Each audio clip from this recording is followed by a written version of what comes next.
Morning everybody. It is review time for the John Deere 3039R. I've had it for just over a year and right around 200 hours. I initially, a quick backstory, I had a John Deere 2038 which I really liked an awful lot. The tractor was great to me. It did everything I needed it to do and then some. I thought I was only trading for the cab, and what I got was a lot more. So let me begin. Now I'm gonna keep this fair, fair to everybody. I want everybody to make, anybody that watches this video and uses it as a base for research, I want to be fair in all of this. So I'm going to show you the goods and the things that I don't like, and I'm going to show you some things where it's more or less like, you know, shame on John Deere. You know, this is 2023, man. Get with the program and put a few extra bells and whistles into these things. So let's first start out.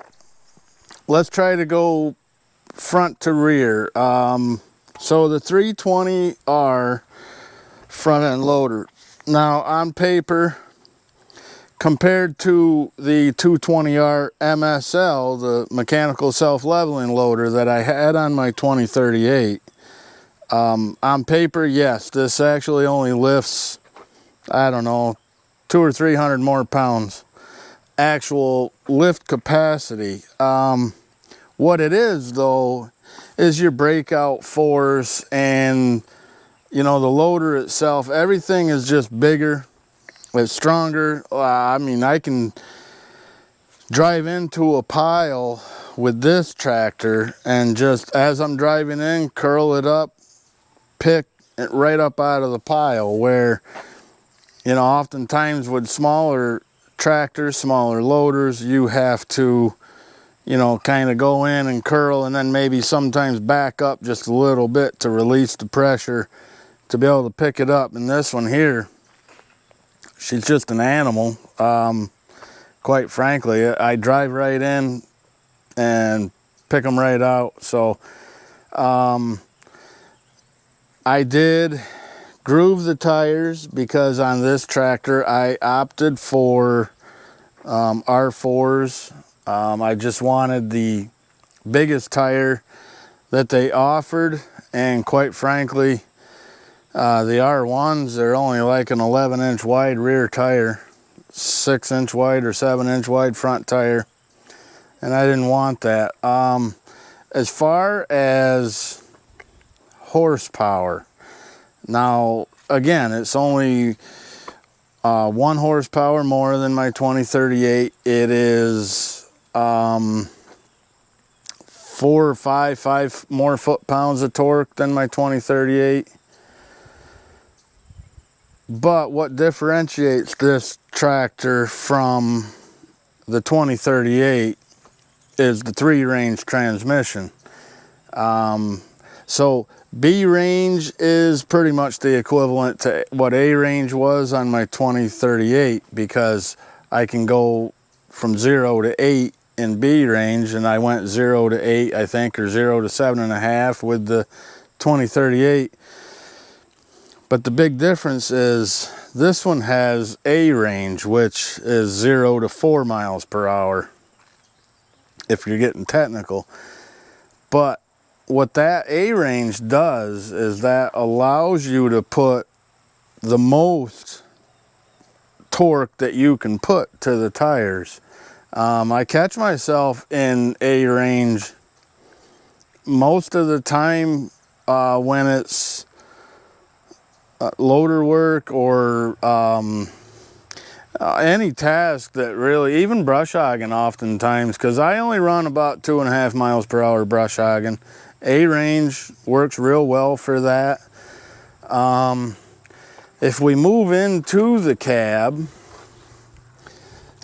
so again, I did a video on this because when I first got this, You know, the manual is a little bit vague on all of this eHydro stuff. The eHydro, it's all electronically controlled. Like, you know, there's no mechanical linkage here. Like, there's never any more or less tension on those pedals than that. You know, it's all electronically controlled by sensors on the engine, sensors on the transmission, and sensors on the pedals. Potentiometers, rotary position sensors, whatever you want to call them. And it is so smooth. I did have an issue with mine in the beginning. There was a programming issue. It ended up being in the ECU itself. My dealer, you know, they came, they fixed it, and it is just so nice. It is smooth as glass, and it will run about 18. I have seen 19 or just a hair over 19 on the road, high range. But I comfortably, I run right around 2150 going down the road comfortably. That's 15 miles per hour, and to me, that's cruising in a tractor like this. So once I got all these eHydro features figured out, the load match is great. You know, for brush hogging especially, something like that, I like it. I know they say for loader work, which I pretty much that's on. I can't remember actually the last time I turned load match off. E-throttle, it's nice. I like it. I run E-throttle most of the time unless I'm actually working the tractor, and then I will set the RPMs to wherever I feel needed. There little things that bother me is, and like I said, this is 2023 John Deere, you know, let's get with it. Like, you know, intermittent front wiper, at least the front wiper. An intermittent wiper would be actually nice. The rear wiper, I don't know. There's enough of an overhang off the back of the cab that honestly I could probably count on one hand the number of times I've used my rear wiper. The rear wiper itself, there is an upgrade for that, and I believe the 2023 and beyond models are actually just coming with the newer wiper.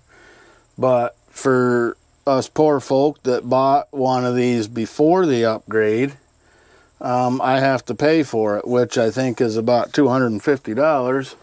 And it's all it is I'll show you what it is. I have the old one on.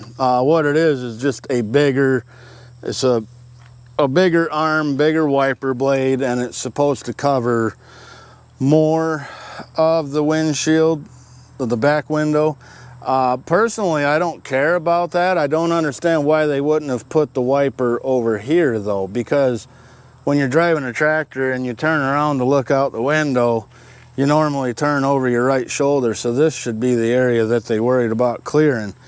In the cab, to the controls, one thing that really bothers a lot of people, the front end loader, the valve is controlled by cables that are attached to the joystick, operates cables. That doesn't bother me. Mine, apparently some are very stiff. Mine isn't, or I've gotten used to it. I have no problem being very smooth, making smooth minor adjustments with that. However, the rock shaft is also cable operated. That does bother me, because when you're doing precision grading, like with the box blade, which I do a fair amount of, it's very difficult to make just very, very minor smooth changes with that. So that does bother me. But again, I've gotten used to it. It's nothing that would prevent me from buying another one. I've gotten used to that too. The heat and AC in this tractor, in my opinion, the AC is adequate. I mean, it keeps me comfortable even on hot days, though it does seem to struggle if it's like mid-90s and sunshine. But if you look around you, there's a lot of glass here. The heat on the other side of things, the heat will absolutely cook you right out of here. When people joke around, you know, I can plow snow and snow blow in a t-shirt. Well, you can if you want to. So it uses a little bit more fuel than did the 2038, which was also to be expected. The cab itself, though, is very quiet. It is it's very nice. I like it. It's roomy for me. I'm not a huge guy. For a very big guy, say somebody that was 6'2", 250, I don't really think they'd be comfortable in here. And the 4 Series, I think, shares the same cab. So what I would say about this tractor is I love it. I absolutely love this tractor. I like the cab. I like the comfort. Unfortunately, my channel has suffered just a little bit because of things, because some days I actually just like to brush hog and put the tunes on, and I'm comfortable in the AC, and bugs aren't bothering me, dust and chaff isn't bothering me. And so my channel has suffered a little because of this tractor, but overall though, this has been a really, really good tractor to me so far. Like I said, there was a few bugs to work out when I first got it. When I first got it, the bucket tilt, it wouldn't hold a load for more than a few seconds. And per John Deere protocol, the first step they do is rebuild the cylinders. And when they got to this one, they discovered that it was actually so bad, maybe some slight exaggeration, but the mechanic told me it practically fell apart when he took it off. So that's a new cylinder. They rebuilt the other side, and then everything is holding fine there. Maintenance is pretty easy on this. It's very, very tight in the engine compartment. This tractor turns on a freaking dime compared to my 2038. And on paper, I know it's only like a couple tenths of an inch, but in practical application, this thing will turn circles around that 2038 all day long. It just actually, still a year later, it blows my mind how tight this tractor turns. I've done some upgrades to it. I did put the Larson LED work lights front and rear. I got Larson caution lights, and I've got bolt-on hooks. I was actually proud to be part of the research and development of that. I was one of his guinea pigs. I think that's my third kit through all the trial and error.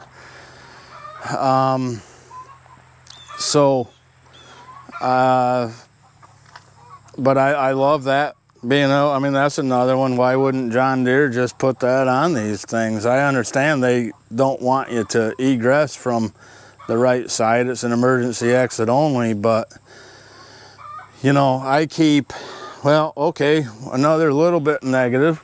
There's really no place to put a toolbox on this tractor conveniently.